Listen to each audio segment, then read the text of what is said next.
Tell us what this $110 million grant means for North Carolina.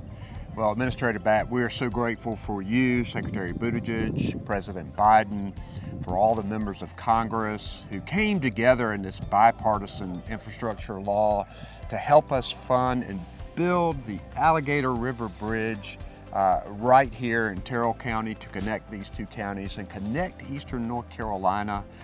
It's so important for the commuters, our economy going back and forth, tourists. It's critical for safety.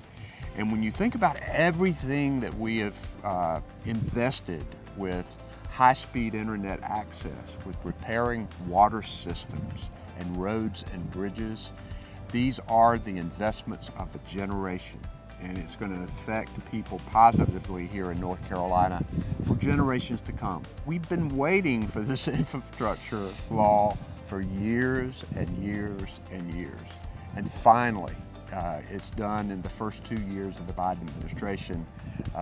That is a significant accomplishment for people all over the United States, creating American jobs, making sure that people are connected with each other, connected to businesses. It's an exciting time.